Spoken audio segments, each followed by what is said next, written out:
Ce jeudi 15 juin, Patrick Roussel, garde du corps et chauffeur de Johnny Hallyday pendant 16 ans, s'est confié à propos des soucis auxquels ils ont dû faire face à cause de la consommation de cigarettes importante du chanteur, au micro de Jacques Pessis dans Les Clés d'une vie.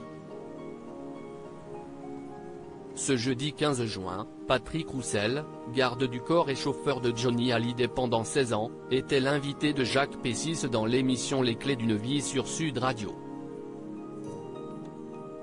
Il a parlé longuement de la sortie de son livre Tout le monde l'appelait Johnny, dans lequel il dévoile des anecdotes et des souvenirs marquants avec celui qui a été son patron pendant très longtemps. Pendant l'émission, le présentateur est revenu sur la consommation importante de cigarettes du chanteur.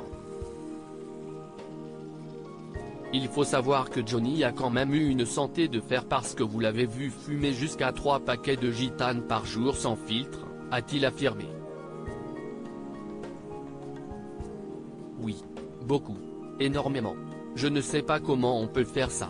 Je l'ai vu allumer quelquefois une cigarette avec l'autre, lui a répondu Patrick Roussel. Je m'attendais à la foudre. Patrick Roussel dévoile une histoire qui a failli mal tourner à cause de l'addiction à la cigarette de Johnny Hallyday. Patrick Roussel a ensuite dévoilé que le chanteur fumait parfois dans des lieux interdits, ce qui leur a apporté un certain lot de problèmes, notamment dans un restaurant aux États-Unis. Pendant la route 66, c'était quasiment le premier jour, on était avec le groupe d'amis avec lequel il faisait la route et il a fumé. Il a allumé une première cigarette et le serveur est venu l'arrêter, puis une deuxième fois, le serveur est revenu l'arrêter.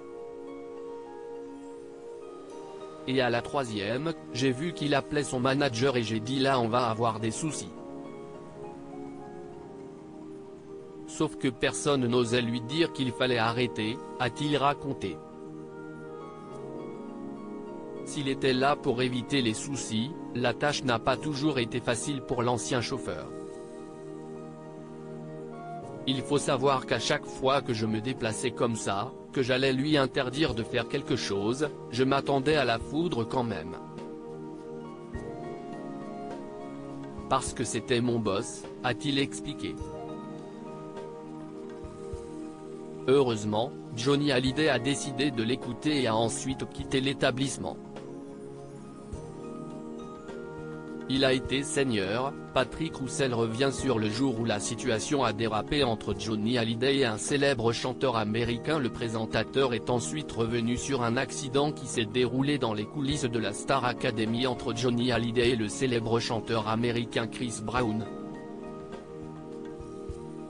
Il a été seigneur ce jour-là, a commencé Patrick Roussel. Pour quelle raison le ton est monté entre les deux artistes? À cause de la cigarette. En effet, Chris Brown ne supportait pas la fumée, ce qui a causé quelques problèmes puisque son garde du corps du chanteur a pris la main de Johnny Hallyday pour l'en empêcher. Johnny m'a demandé ce qu'il voulait et je lui ai dit il veut que vous arrêtiez de fumer, mais j'aimerais que vous continuiez parce qu'en fait, ils voulaient faire leur loi et ça me dérangeait, a-t-il confié cash à l'animateur. Avant de conclure, il a été seigneur avec moi, parce qu'il a continué de fumer sa cigarette, puis, il s'est tourné vers Chris Brown et lui a dit j'arrête pour toi, mais pas pour eux.